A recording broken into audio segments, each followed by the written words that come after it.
Question 18, they originally put a partial variation here, so and then they give you two cases after that to find fx. So this 3 marks is easy, and then it's really typical to function, especially quadratic function. They say that q is the vertex of a function. So if we get the function, we make computing square, then we can find the coordinates of q, that means this vertex. And then another section is about the transformation of function. That means maybe we refract it along x or y axis, and then we translate it up or down, left or right, something like that. And then we can write down the coordinates of r. And then finally, only difficult thing is B3. And then they say that the coordinates of the points is this point, and then together with 2 points that we just find, is related to circumcenter again. So you need to brainstorm what is the corresponding relationship of this kind of center. For circumcenter, it should be perpendicular bisector of all 3 edges to find out the circumcenter. So that's what we are going to do in this question. So in part A,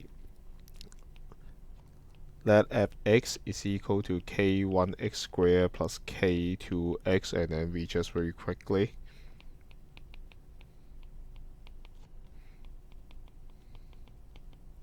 tidy up.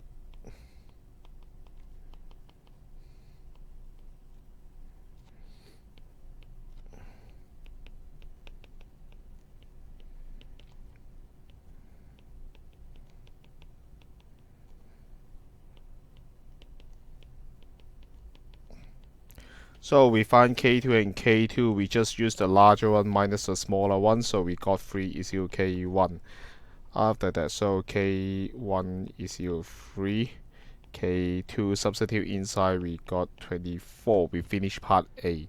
Fx is, don't forget to answer the question they ask about fx, so 3x squared and then plus 24x. This is part A.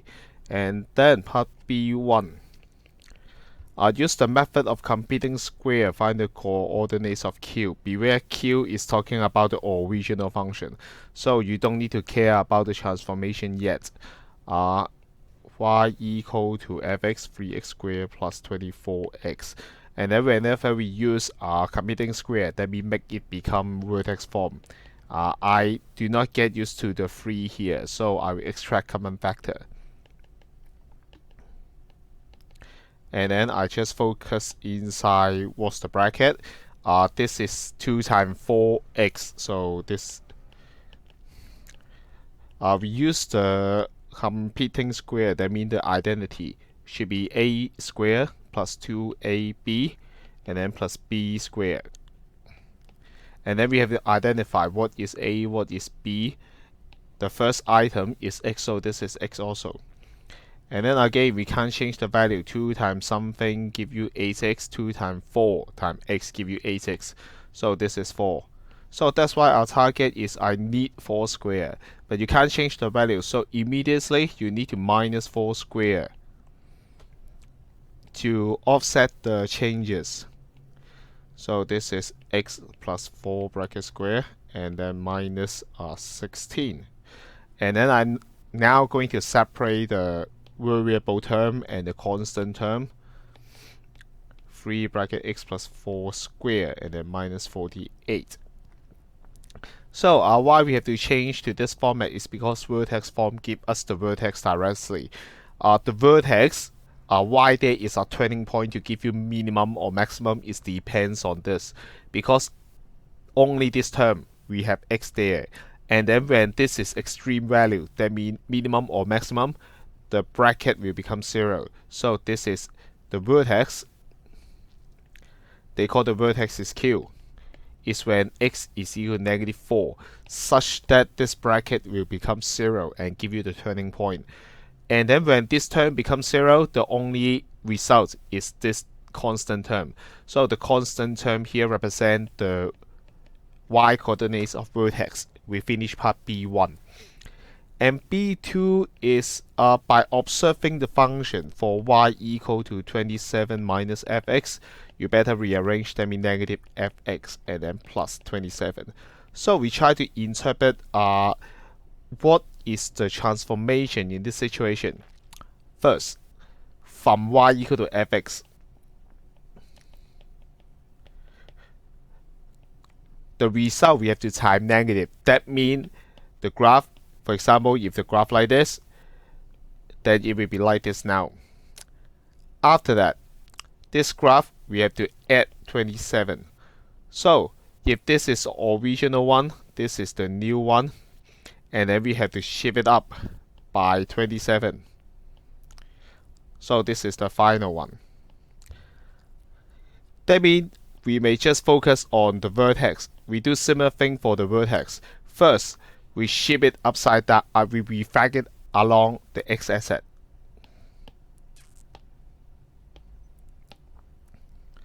So vertex Q is -4, -48. Vertex of y equal to -fx, we just change part by part, is -4, and then we swap it upside down, so y coordinate will be affected and it's become +48. Finally, we are going to add 27, y equal to -fx, and then plus 27 is -4, and then on top of 48 plus 27 we get 75 there. So this is R is -4, +75.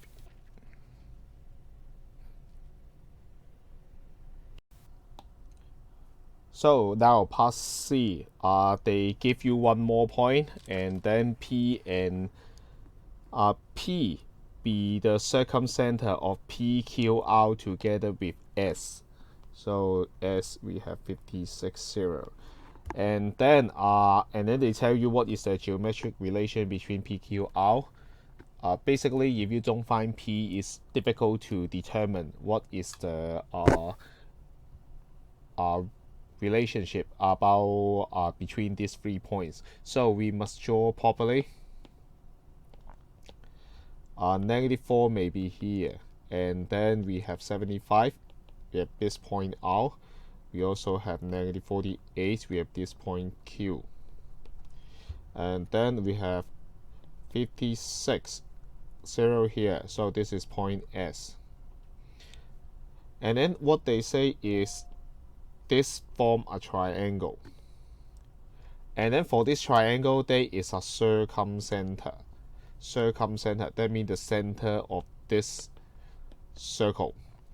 That 3 vertex is on lies on the circle, and the center of it.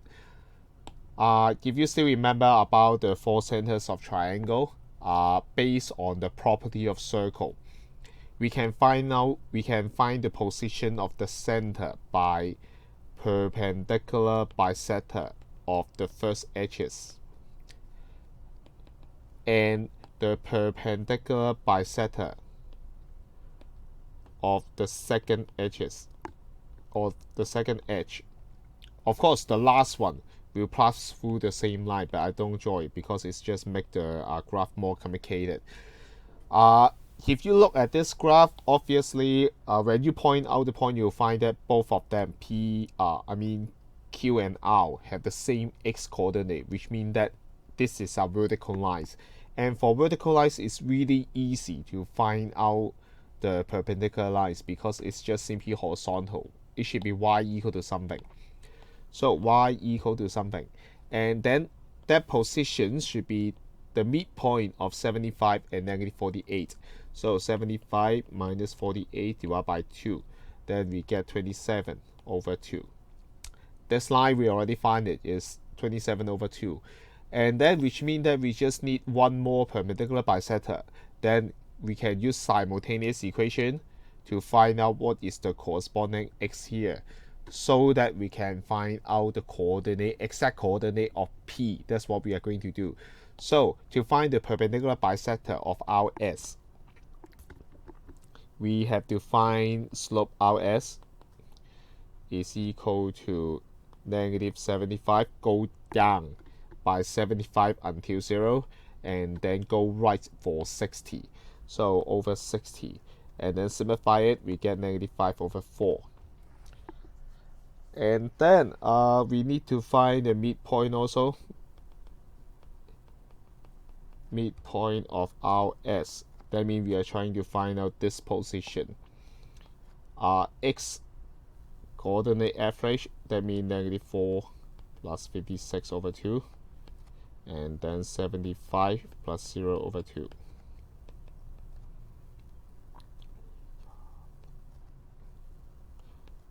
$75 over 2 here. So we get the midpoint already. So after that, you may try to find the equation, or you may just use the fact that this section, the slope, is equal to 4 over 5. So I let point P be x, and then 27 over 2. I let this point, or we better use h. So let P be h 27 over 2. Because we know the y coordinates must be 27 over 2. Therefore, 75 over 2 minus 27 over 2, y difference divided by 26 minus h is equal to 4 over 5.